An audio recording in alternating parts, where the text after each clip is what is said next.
మిత్రులకు శుభోదయం. ఈరోజు ఆధ్యాత్మిక ముఖ్యాంశం జ్ఞాపకాల పందిరి. వయసు పెరిగే కొద్దీ జ్ఞాపకాల పందిరి కింద సేద తీరే సందర్భాలు ఎక్కువవుతాయి. సంఘంలో తలెత్తుకు తిరిగేలా విద్యాబుద్ధులు నేర్పిన గురువులు జ్ఞప్తికి వచ్చినప్పుడు మనసు వినమ్రతతో నిండుతుంది.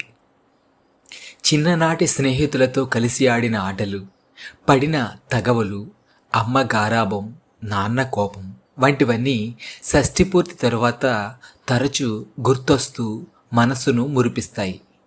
కళాశాల మిత్రులు మనసులో మెదిలితే మనసు టైం మిషన్ ఎక్కినట్లు హుషారుగా యవ్వనంలోకి షికారు వెళ్తుంది.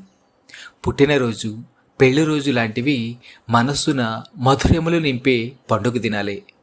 ఉద్యోగ పర్వంలో సాధించిన విజయాలు, అందుకున్న ప్రశంసలు, సంసారంలో అనుభూతులు మలి వయసులో గుర్తొచ్చినప్పుడు మనసు ఉత్తేజభరితమవుతుంది. కాలచక్ర భ్రమణంలో మరపురాని మధుర ఘట్టాలతో పాటు మరిచిపోవాల్సిన విషాద సన్నివేశాలు తరసబడుతూ ఉంటాయి. అందలమెక్కించిన సమయోచిత నిర్ణయాలతో పాటు తెలుసో తెలియకో చేసిన స్వయంకృతాపరాధాలు మదిలో మెదులుతాయి. భార్యాభర్తలు ఒకరికొకరు దూరంగా ఉండాల్సి వచ్చినప్పుడు అన్యోన్యంగా గడిపిన సందర్భాలు జ్ఞప్తికి వచ్చి ఊరటను ఇస్తాయి. ఒకప్పుడు ఆప్తుల మధ్య దూరాల్ని తగ్గించిన ఉత్తరాలు కూడా జ్ఞాపకాల పేటికలే.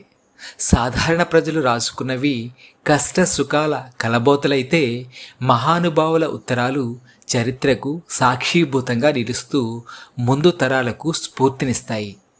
వివేకానందుడి లేఖావళి ఆధ్యాత్మిక వేదాంత చర్చల సమూహారం.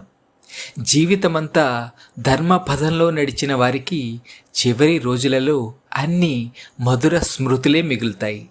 వారు ఆత్మీయులతో పంచుకునే జ్ఞాపకాలు వారసులకు మార్గదర్శకమవుతాయి. సత్యమేవ జయతే. మీ రాజర్షి.